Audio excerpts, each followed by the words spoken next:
Howdy folks, Doc here with Last Best Tool, and Project Farm's recent video about locking pliers kind of got me thinking again about the snap-on tacks. Now the Eagle Grip plier like this one basically was the winner of the Project Farm test. Across the board, amazing, as far as performance and grip. I mean, it wasn't just, often better, it was like magnitudes better. And oddly, what was interesting, you should watch that video, is a bunch of them failed. They didn't even register. There's zeros on the board because they couldn't do, even the most basic of tasks. But anyway, this one was up at the top.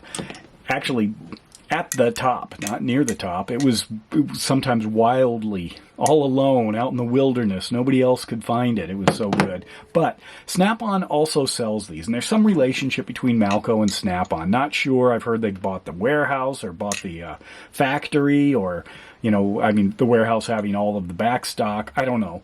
Or the machining, not sure. But let's talk about the concept of the snap-on tacks. And we're also going to put that into perspective, kind of looking through the lens of tariffs and of some changes in the importing laws regarding low-priced materials from overseas.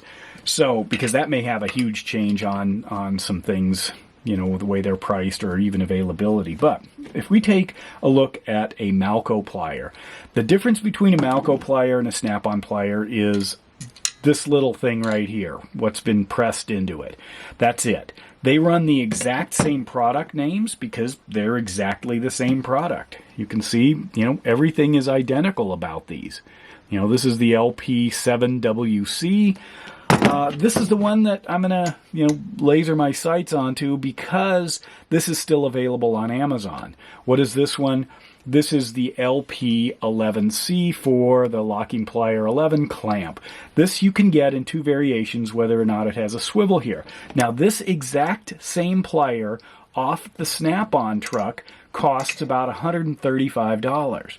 Now, when I got this, as you can see here, I paid $35.99 for it. And I got it simply because I thought it would be quite handy. I did a video about it. Highly affordable. I mean, come on, 35 bucks for, a US made, excellent, high quality, top tier plier clamp. But I didn't even have to make this or put out this video, and the price has already gone up to about 50 bucks just for me thinking about it probably. But anyway, so the Snap-on tax is often just an extra amount that you pay to buy off the Snap-on truck. Generally, you can buy all sorts of other brands. There's, DeWalt, Milwaukee, Knipex, Lyle, CRKT, Streamlight, Twizzler. These are all brands that you can buy off the Snap-on truck, and generally it costs you more than off the shelf at a big box or mail order or Amazon or something. But what if they're exactly the same? I mean, I can see when people are saying, gosh, the Snap-on price for some plier is, $95 and Harbor Freight's is $24. So, why can that be? Except those are two different pliers. They might look very similar, but they're different. What we're doing is talking about exactly the same plier, just one has the Snap-on name on it. But otherwise, they are exactly the same. That's interesting, I find, because then it's pure Snap-on tax. And the Snap-on tax in this case is about $100, at least when I bought this thing, which just seems, even for Snap-on, a little on the high side. Now, a lot of overseas companies are going to have to change their pricing because of some law changes starting today, I believe, or tonight or tomorrow. And then we're also dealing with differences of things versus exactly the same. We have to keep those straight because just because it's similar or just as good doesn't mean it's the same. So we're talking about Snap-on tax on exactly the same item. Not rebranded necessarily. There might be some ownership or something going on, or not just like a Lyle tool hanging on the back of the backside of the back wall of a Snap-on truck, and somebody's buying it there instead of Amazon or Lowe's or Home Depot or wherever else they get tools. So why is it $100 more? That just seems, even for Snap-on, a little bit on the excessive side. These are outstanding tools, same factory, same American made. We're not talking about overseas made versus US made, and that's a price difference. So I asked AI to come up with 10 reasons why Snap-on's tools are so expensive. And let's go through these through the lens again of these two locking pliers. So first of all, it says high quality materials manufacturing. Doesn't matter because they're the same plier, same factory, same materials. Number two, American made production. Doesn't matter because they're both made in America. Number three, extensive R&D and engineering. Doesn't matter because they're the same plier. Number four, superior warranty program. Okay, there could be something there. I haven't tried to warranty a pair of Malco pliers, so maybe that's a benefit, but I have a feeling that they're warranted. Number five, professional truck and service model. Okay, true. A truck may show up at your business and you can literally walk on. You get taken care of. Great. Brand prestige and reputation. That's true. You stamp Snap-on on it, and the resale value later is going to be higher. There's no doubt about that.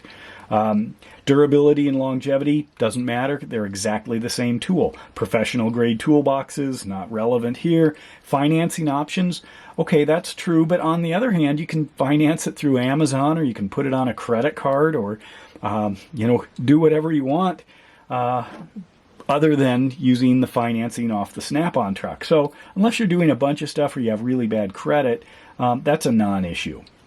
And finally, specialized designs, again, a non-issue. Why? Because they're exactly the same tool.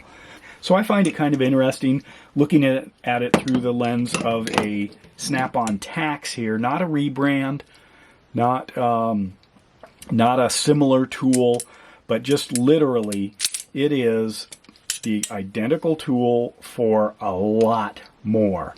$100 more, or potentially 2 or 3 times as much for exactly the same tool. Now, we're not talking a $5 tool. That's different, a $5 versus a $15 tool. We're talking about, a $35 to $50 tool. Exactly the same. Not sure what's going on, but I would definitely have to agree this is a tax, basically based on the Snap-on name. Now, I've done that. I've done the videos before, but usually it was, like $30 to $90 or something. That's 3 times more. However, we're talking smaller numbers.